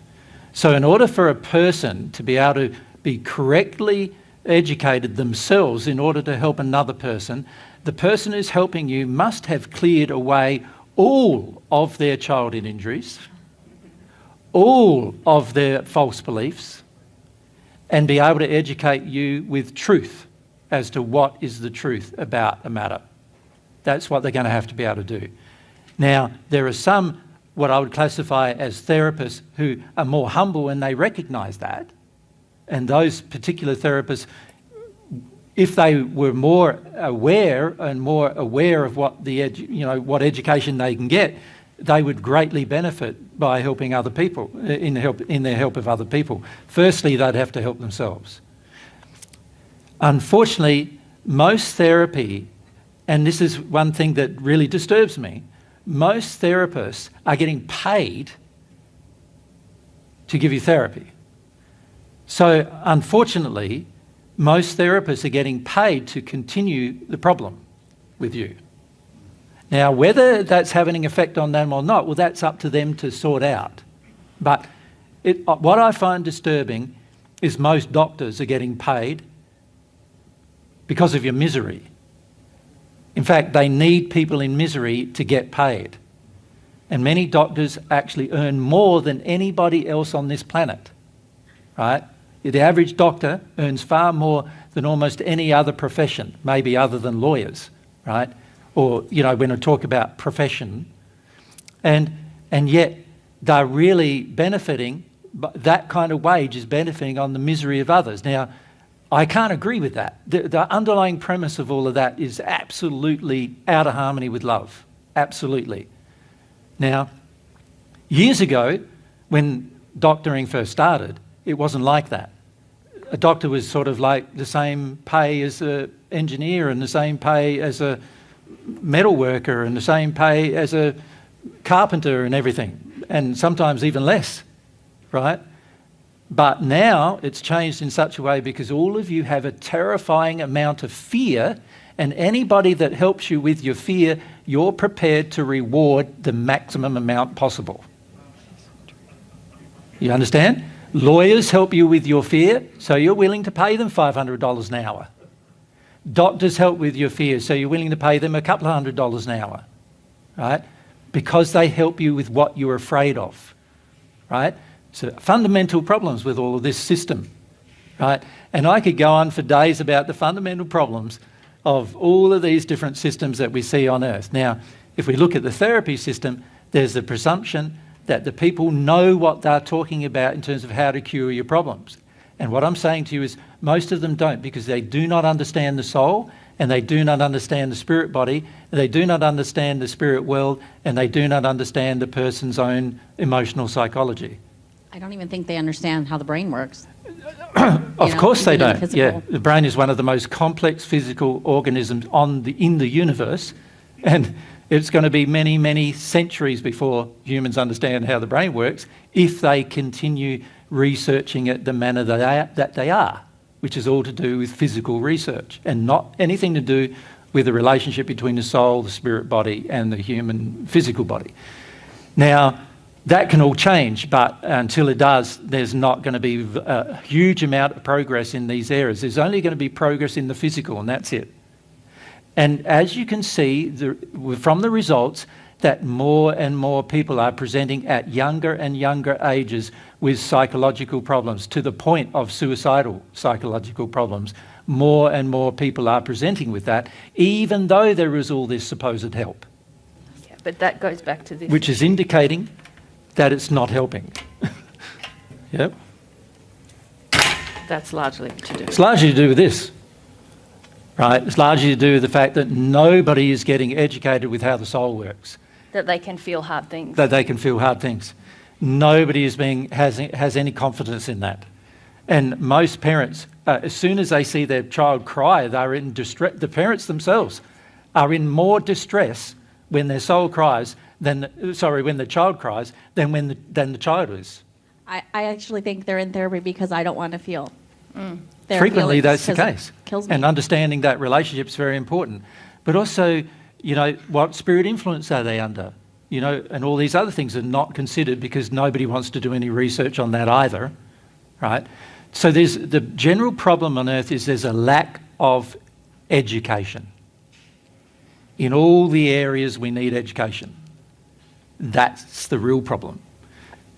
Education is the solution to your problems. Getting more education and understanding how to use it, right? Now that's not going to happen by you talking to somebody, that's going to happen by you listening to somebody. Like, completely the opposite thing. You're going to need to listen. You just saved me a lot of money. But you're going to need to feel some things. Yeah. Yeah. I'm not looking forward to it. Yeah, that's right. See, even when people hear the solution, they go, but I don't want to do that. So I'd like to do the other thing. Thank you very much. And that's why we've got the problems we have now, is because the average person doesn't want to, they hear the truth, and even after they've heard it, remember the whole point of this morning was, this question, wasn't it? If I was more principled, what changes would I make? Right? So if I was more principled about my emotion, what changes would I make about dealing with my emotion? Can you see?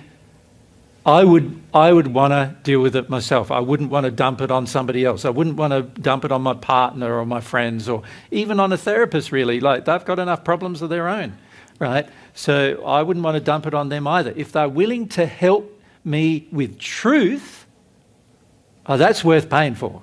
Yeah. Right. However, my feeling is the truth should be free. So anybody who's helping with the truth, if they're really motivated truthfully, they should provide it for free. Not charge you for it. They should provide it for free. That's what we do. We provide the truth for free for that reason. Right? So anybody who knows truth, the more they know and appreciate and really understand love, they will want to give it to you for free. Now, you might want to help them out. I understand that. You might want to donate to them. People donate to Mary and I all the time. And that's how we keep living and still doing it for free. But what began first was us doing it for free. You didn't pay me first. You didn't donate to me first. In fact, for nearly 5 years, when I started teaching, for nearly 5 years, I didn't receive a single donation from anybody. Right? We did everything for free and got no donations at all from anybody. Right? So that's the kind of dedication it's going to take. And the person who actually understands truth understands that too. They get that as well. Right? And so this is where I see a lot of problems arise, is that we don't understand many of the principles because we've never been educated in them, and we don't understand the power of them when we live by them. Yep. And that's what we need to learn to do. Yep. Without doing that, you are not going to work through any of your sinful emotion. Any of it. We're going to be talking in 20 years' time and you'll still have not worked through your sinful emotion. Right? Because to do that, you're going to have to be educated, and then you're going to have to personally take action on the education you've received. Nobody else can do that for you. Not a single person. No spirit God cannot, God will not, because God gave you free will. So God's not going to do it. No person in the spirit world who actually loves you will do it. And no person on earth who loves you will do it for you either. They may educate you, but they're not going to help you do it. You need to do it. You need to even develop within yourself the will to do it for your own sake. Right? This is what self-responsibility means. Right? To be completely self-responsible means that you are developing even your own desire to feel even your own emotions without needing anybody else's help to do so. Now, somebody who comes along and helps you with truth or love or humility or faith, they're giving you a gift. It's a great gift. So I'm not decrying the gift at all. And it's essential when a person gives you this gift in that manner, freely, that you listen for your own sake. Right? But if you don't, that will not be their fault. If no change happens in you in 10 years, that won't be the person who taught you fault. If they taught you truth, it'll be the fault of the person listening who didn't want to apply it. Right? This is what all of us need to come to terms with. We have our life as it is right now because we have either, number one, refused to hear truth, or two, refused to apply it. Make sense? There's no other reason, right? There's truth available to you. It's been available for centuries, right? But on earth, it's like there's so many forces trying to mask it, cover it over, make out that it's wrong, tell you that it's wrong. All these things. So there's so many forces that on earth trying to influence you into believing that truth is not even available, that you can't really ever find it, so that you don't search and find it and then apply it and then benefit. So this is the thing we need to address the most. What is the time? Because it feels about close to 1, yeah.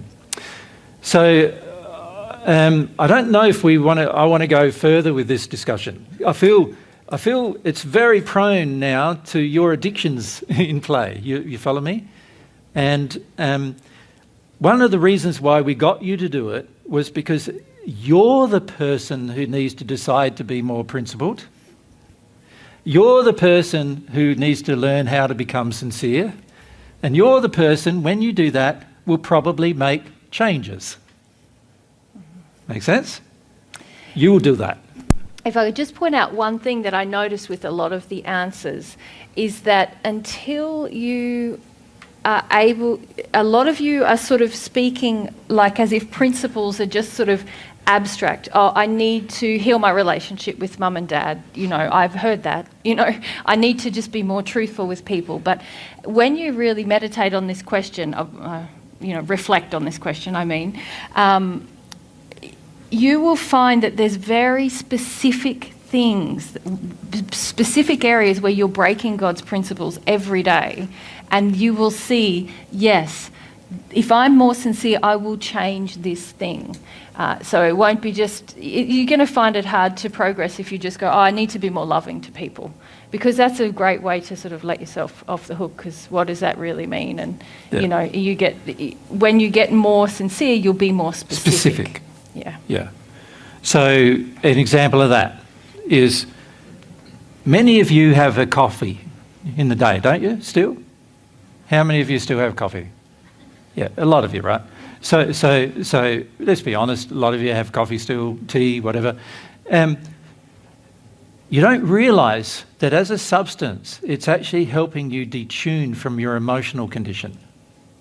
The purpose of coffee, the reason why it's so worldwide, is because it helps you detune from your emotional condition. That's why it became such a big force on earth.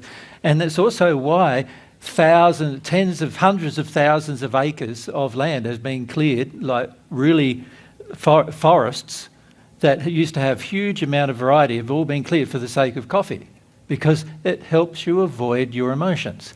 And as you can see, one of the biggest problems humanity has is I shouldn't have to feel hard emotions. And if a substance, coffee, helps you, you're going to take it while you have that emotion. So the fact that you're taking it is indicative of the fact that you believe this. I should not have to feel hard emotions. I should not have to make hard decisions. People say, but I love my coffee. And I say, no, you don't love it. You're addicted to it. Right? If you could actually feel the physiological effects of it on your body and you were really sensitive to it, you would find that just taking a tiny little bit of it enhances fear to such large degrees that it's so damaging to you physiologically, right? And emotionally, by the way, right? But you're having it because it helps you mask fear with other feelings like adrenaline and the feeling of like being hyped up, right? That's why you're attracted to it. It helps you deny your fear by thinking your fear is something else other than fear, right? That's why the whole world's addicted to the stuff, right? And I understand. I used to have it. I get the motivation, but fundamentally it's because you don't want to have to feel hard things, right? A lot of your fundamental things you do, even at the physical level, is going to be because of beliefs you have. Beliefs you have about your soul. And this is why we need to get on to the topic of what are those beliefs you have about the soul and are they even right, you know? Because if we don't discuss that with you, you're gonna go, well, how does my soul work? Oh, well, it's just this sort of, it's not a furry thing, is it? It's not like an animal, but it's just fuzzy logic thing, you know, like that some persons come up with as a concept, you know, in history, just to sort of describe myself, without there being any science behind what it actually is and how it actually works. And so the average person, when they hear the word soul, it's just like, oh, now we're talking about some metaphysical New Age thing, are we? Or the word soul is actually mentioned in the Bible, you know, but in the Bible it actually says the soul that is sinning will die. So it actually says the soul can actually die in the Bible, even though the average person doesn't realise that because it's in the Old Testament of the Bible. But there's a lot of references to the soul historically, but nobody really knows anything about it on Earth, you know. Hardly anybody knows anything about it, how it works, how it functions, how it receives, how it gives, what definition it has in terms of how it controls the two bodies, the physical and the spirit body. Most people have no idea about any of that, and the reason then when we feel upset in our soul, we think that a substance in the end is going to solve the soul problem, you know, because we don't understand the soul. No substance on earth is going to solve your soul problems. No drug, no food, no anything. Not a physical thing on earth is going to solve your soul problems. Your soul problems have to be solved by understanding the soul. That's how the problems are solved. Yep. And so, you know, when people say, oh, I really found that ayahuasca helped me to really connect with my soul, what a load of crock of rubbish, you know, like it's really rubbish. It did not help you. What it did, in fact, is damaged your connection with your own soul and actually put you potentially actually in the command of other people's souls, spirits who helped you connect to your soul now, connect to your bodies, not your soul, and did things to you which had an effect on you. That's what it did. And it reinforced the belief that I shouldn't have to feel hard things, because any of you who've sat in your resistance realise that that's a pretty hard thing, to seek truth from a point of sin, to deal with get through your blocks to emotion. That feels hard at times. Yeah. And many people take so-called plant medicine to avoid that feeling of, oh, there's work I have to do in order to change my life, to see more truth, to feel better. And many people say to me things like, you know, oh, it's a natural substance, so why couldn't we take it? And I go, what are you talking about? There's plenty of poisonous, actually deadly poisonous natural substances. You're going to take them as well? No, you only want to take the ones that help you avoid hard things. That's what the ones you want to take, right? And this is the trouble. The majority of us are so dedicated to avoiding hard things. Yeah? Time? Yep, time for a break. Time for a break. So we'll be back here at 1:30, starting. Yeah. No worries. Thanks, Boris.